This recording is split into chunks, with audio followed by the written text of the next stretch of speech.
Welcome to inverse trig functions. All right, so we're going to do a quick review about regular inverses, what are inverse functions in the first place, and then use that to introduce what inverse functions will look like for trig.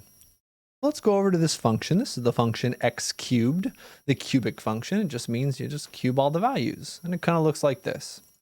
Well, it has an inverse function of the cubed root of x. Can also be written with a rational exponent of x to the 1/3. This is the same as the cubed root of x.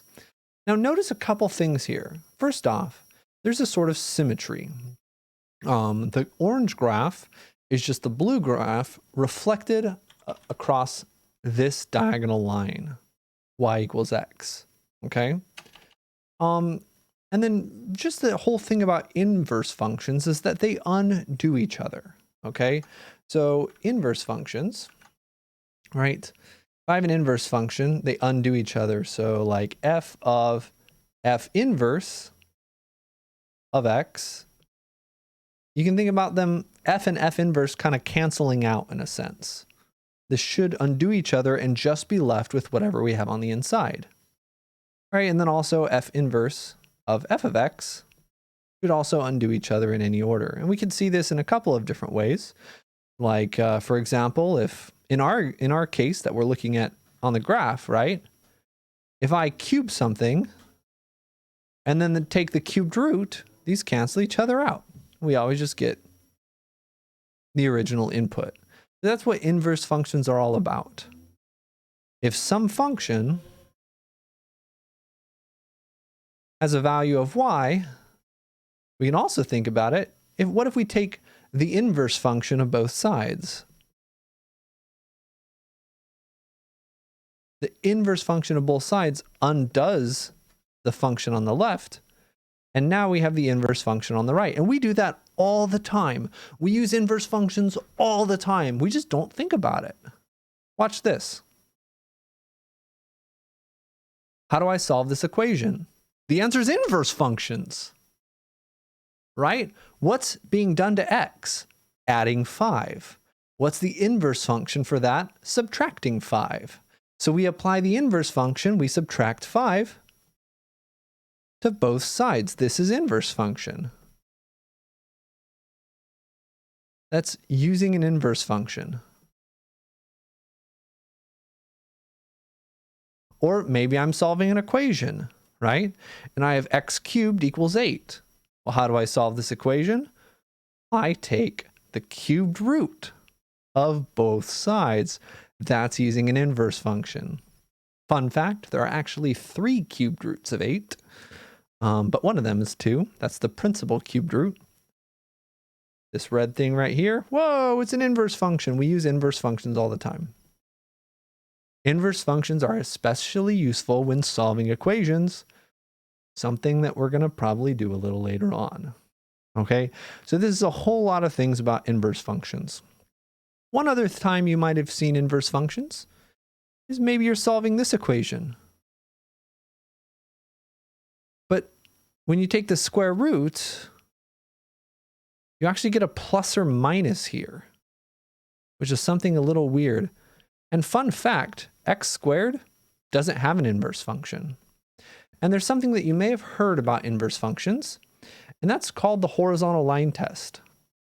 Because look at this property, this graphical property. Well, if we try to do this, graphical property for x squared, then what we actually get, if we try to use this property on x squared and we rotate it, we get that reflection. Notice something about this orange inverse. This orange inverse is no longer a function. This orange inverse function, it is that reflection across that diagonal line, is not a function because it doesn't pass the vertical line test. So a function only has an inverse if it passes what's known as a horizontal line test. If there's any horizontal line that crosses a graph more than once, it's not going to have an inverse. So for example, right, if I look at this function, this doesn't have an inverse because it fails the horizontal line test. Here's a horizontal line that crosses the graph twice. Fails the horizontal line test. Another example, absolute value of x. This doesn't have an inverse. Fails the horizontal line test. Crosses twice. Doesn't have an inverse. Let's see something that does have an inverse. 1 over x has an inverse because any horizontal line you draw only crosses this graph once. Let's look at sine. Does sine have an inverse? Oh no! This is bad. Why is this bad? I want to introduce inverse trig functions to you guys. For a function to have an inverse, it has to pass the horizontal line test. Not only does sine fail the horizontal line test, it literally fails it infinitely often, forever. Imagine that. You don't just fail it a little bit. Sine is failing the horizontal line test infinitely often. That's a new kind of F. Okay? So that's the real tricky things when we talk about inverse trig functions. Is unfortunately, none of these trig functions pass a horizontal line test. So what do? We're going to turn out to do the same thing that we do with x squared, right? The inverse of x squared is almost the square root of x. What do? To find the inverse, we restrict the domain. So as long as we restrict the domain of our parabola, now we can talk about inverse functions. So that's what we're going to end up doing with sine and cosine. We're going to restrict the domain to make them pass a horizontal line test. Okay, so that's a big introduction. Let's get into some more concrete things and get into some lingo. All right. And then we're going to come back to this issue of restricting the domains once we have a little bit more concrete stuff to work with. So let's kind of summarize this thing a little bit. When we look at sine, we always look at sine of an angle, and sine of an angle gives us a ratio, right? Sine of pi over 6 would be 1/2. That's sine of 30 degrees, 1/2. The ratio of the opposite side to the hypotenuse is 1/2, right? We also could look at, right, sine of 45 degrees is 1/√2, which means the ratio of the opposite side to the hypotenuse is 1 divided by √2. So the main thing here, right, is that sine, as its input, it takes in an angle. An angle goes in, and a ratio comes out. So with inverses, inverses are all about switching inputs and outputs, right? If I plug in x into a function and I get out an output of y, that's the same as an output of x with an input of y for the inverse function. Okay? In fact, when you're graphing, one way that you can graph an inverse function is literally just switch all the x and the y coordinates. This has an x, y coordinate of 2, 4. So this has one of 4, 2. Switching x's and y's is what inverses are all about. When you're solving to find an inverse function, the way you do it is literally replace all your x's with y's and vice versa and solve for y. Okay, so if we switch all of our x's and y's here, we have an inverse function. And we're going to call that inverse sine, like this. And if I take the inverse sine of the opposite over the hypotenuse, then that spits out an angle. Okay, so here we have a ratio as our input, and we get an angle as our output. That's how inverse trig functions work. And again, this right here is called inverse sine, or arcsine. It's often called arcsine. I love arcsine because then I don't have to worry about exponents. All right, and again, as a small like notational thing, Just like, right, f inverse of x is not the same thing. It's not actually a negative exponent. So similarly, right, sine inverse of x is not just 1 over sine. Right? 1 over sine is cosecant. So just be careful that sometimes negative exponents mean denominator. This is not an exponent. I didn't make the rules. I don't like the rules, but I am going to follow the rules. Okay. And this is the fundamental thing about our inverse trig functions. Okay. And we could extend this fact up here. We could extend this to every single trig function, even the reciprocal functions. But we don't really ever do that. Okay. We're mostly just going to be talking about arc cosine, arc sine, arc tangent. Inverse cosine, inverse sine, inverse tangent. We'll be using those two things interchangeably. Okay. One more comment. Inverse sine of x is also called arc sine of x. These mean the same thing. Just two names. We'll be using them both interchangeably. They're identical. Inverse sine, arc sine. Same thing. All right. So let's do an example. And then let's go back to that little pesky problem of not passing the horizontal line test. Example 1. If the sine of pi over 6, also known as 30 degrees, is equal to 1/2, and the cosine of pi, also known as 180 degrees, equals -1, and the tangent of pi over 4, also known as 45 degrees, whoa, what happened there? Equals 1, then find,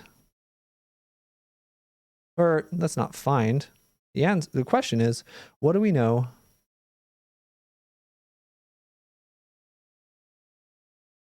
about inverse sine, inverse cosine, and inverse tangent here? And the answer is going to have to do with what we mentioned in the last page of we're switching the x's and the y's, right? The input is a ratio. Sorry, the input is an angle and the output is a ratio. So for inverse sine, we're just going to switch that. All right. So if sine of pi over 6 equals 1/2, that means arc sine or inverse sine of the ratio is going to equal the angle. There's some caveats about this, but we're not going to bring them up yet. Similarly, if cosine of pi equals -1, then arc cosine or negative cosine of -1 equals pi. Again, for regular trig, put in an angle, get out a ratio. For inverse trig, put in a ratio, get out an angle. And lastly, if tangent of pi over 4 equals 1, then arctangent or inverse tangent of +1 spits out an angle of pi over 4 radians. All right, that's the example. Ta-da! Let's go back to that pesky little issue of horizontal line test. We're going to talk about restricting the domains of inverse trig functions. Let's start with sine of x. We talked about the graph of sine of x, and we said, okay, it goes from -1 to 1. So let's zoom in a little bit, and has a period of 2 pi. So I want this to be 1 to 1. I want this to pass the horizontal line test. That's what 1 to 1 means. So I have to restrict the domain so that we do pass a horizontal line test. So when we restrict the domains, we're going to try to keep things centered at 0 if possible, and we're going to prefer positive things over negative things. So, for example, it wouldn't really make sense to restrict it from 0 to pi.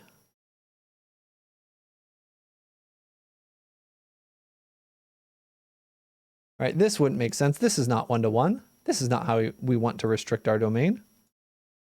So, oops. So what we're going to do, right? We're going to restrict our domain. If we're between these 2 points, we have all the outputs and all the important inputs. Well, all the important outputs, and then we're going to restrict it like this, okay? So we're going to restrict sine of x from negative pi over 2 to positive pi over 2. So sine goes infinitely long, but we're just restricting it right here. This is what we use. This is our domain restriction so that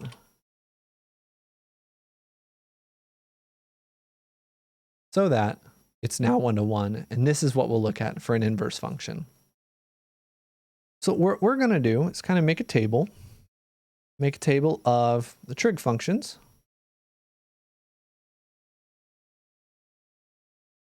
And the domain restriction.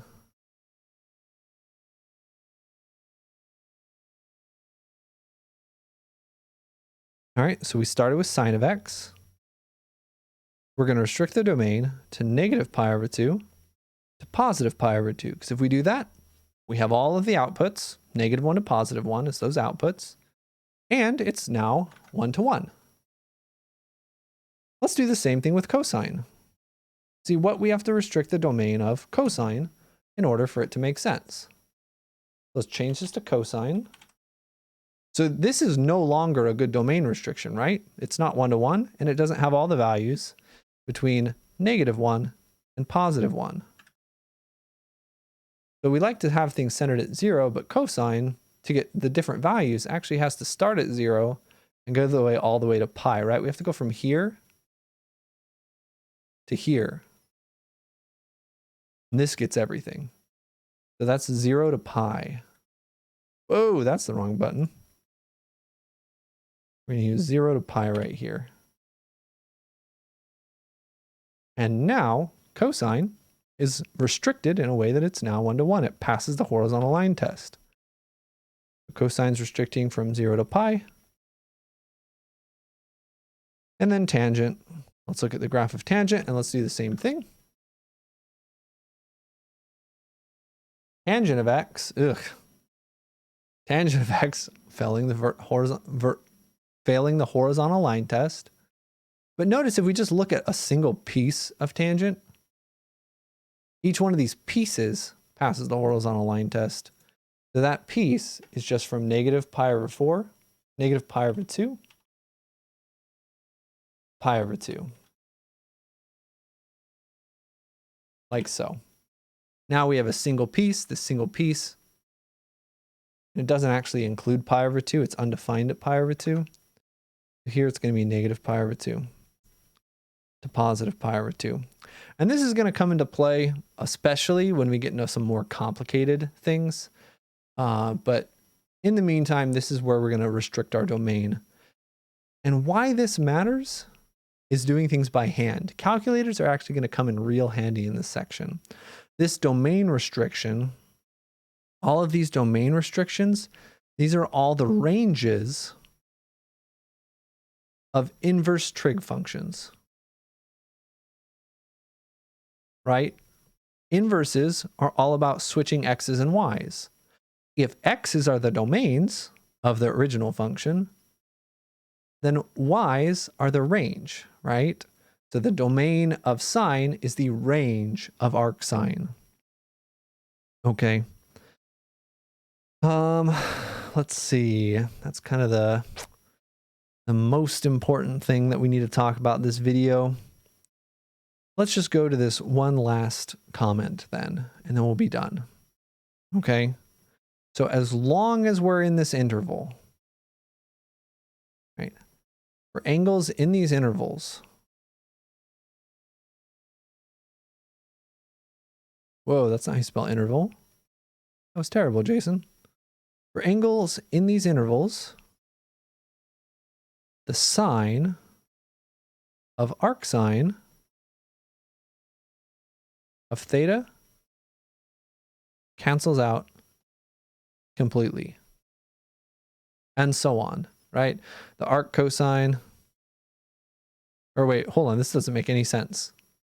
Arc sine doesn't take in theta. I need to switch this around. Sorry about that. Remember, regular trig functions take in angles.